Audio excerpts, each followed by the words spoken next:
Ever wonder how someone worth $200 billion can claim they made less than $100,000 in salary last year?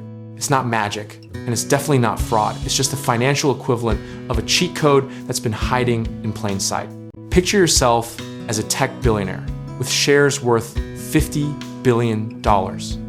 You need $20 million to buy that yacht you've been eyeing.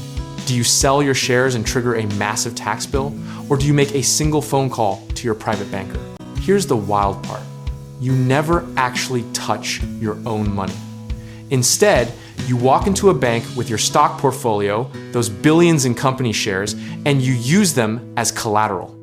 The bank practically trips over itself to hand you that $20 million loan at maybe 2% interest. Now, you're probably thinking, wait, don't loans have to be paid back? Absolutely they do.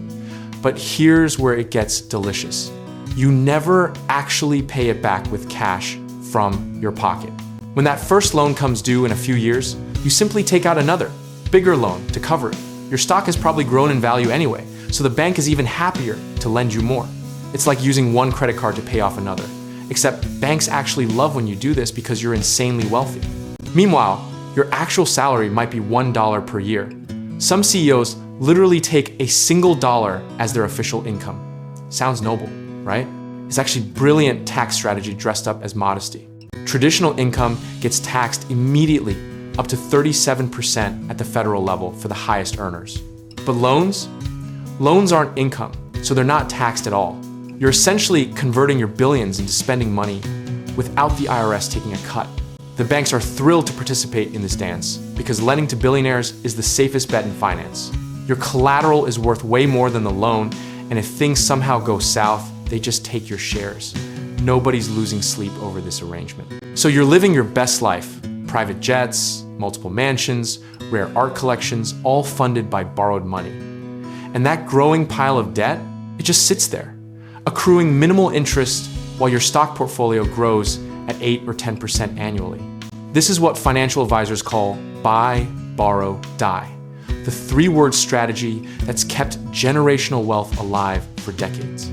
You buy assets, borrow against them, and when you die, well, that's when the real magic happens. Here's the plot twist that makes this whole system absolutely wild. When you die, your heirs inherit your assets at their current market value. All those capital gains that accumulated over decades, completely wiped clean through something called stepped-up basis. Your kids inherit stock that you bought for $10 a share but is now worth $1,000 a share. Their cost basis for tax purposes is $1,000, not $10. All that untaxed growth from your lifetime essentially evaporates for tax purposes. And those loans you took out, they get paid off using a tiny fraction of the inherited assets, which now benefit from that stepped-up basis. The estate might sell some shares to settle debts, but the tax hit is minimal or non-existent because there's virtually no capital gain to recognize.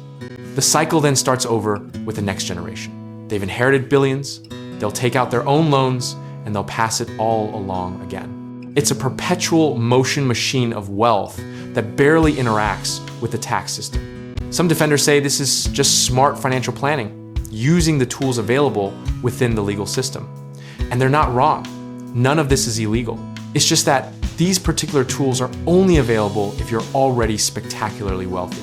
Critics point out that a teacher or nurse pays income tax on every dollar they earn, while someone worth billions can fund a lavish lifestyle while reporting almost zero taxable income. The math works, but the optics are, let's say, not great. Congress occasionally threatens to close these loopholes, proposing taxes on unrealized gains or treating loans against assets as taxable events. Then the lobbyists show up, the campaign donations flow, and somehow the legislation never quite makes it through. The banks, meanwhile, have built entire private wealth divisions around this model. They're not just processing loans, they're helping structure trusts, offshore accounts, and charitable foundations that add even more layers to the wealth preservation game. Some billionaires throw themselves into philanthropy, which is genuinely helpful but also comes with its own tax benefits. Donate appreciated stock to your own foundation, take the tax deduction, and still control how the money gets spent. It's altruism with excellent financial planning attached. The system perpetuates because everyone with power benefits from keeping it intact. Billionaires obviously want to preserve their wealth strategies. Politicians need campaign funding. Banks profit from wealth management services. It's a triangle of incentives that's remarkably stable. Every few years, someone leaks tax returns, or investigative journalists publish exposés showing how little the ultra-wealthy pay relative to their worth. The public gets outraged for approximately 72 hours, and then we all move on, because what are you going to do? Really?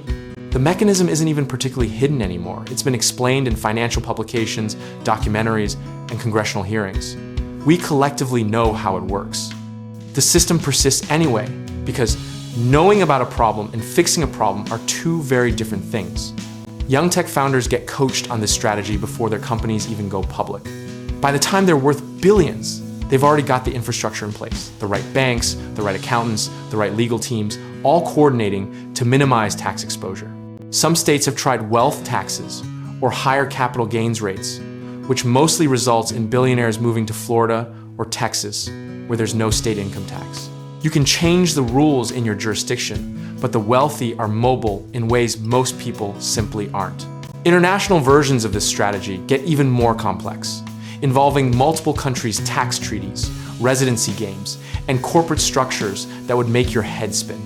The domestic version is the simplified tutorial level. So that's how someone can be worth $100 billion but pay less in taxes than a successful dentist. It's loans stacked on loans, backed by assets that grow faster than the interest accumulates, all leading to an inheritance that resets the tax clock. The strategy is elegant, perfectly legal, and completely insulated from the financial reality that normal people experience. And unless something dramatic changes in tax law, which seems unlikely given who funds political campaigns, this is how billionaires will keep living indefinitely. That's the game behind every headline about CEO pay and wealth inequality. And honestly, the next version of this strategy is probably already being tested in some private banker's office right now.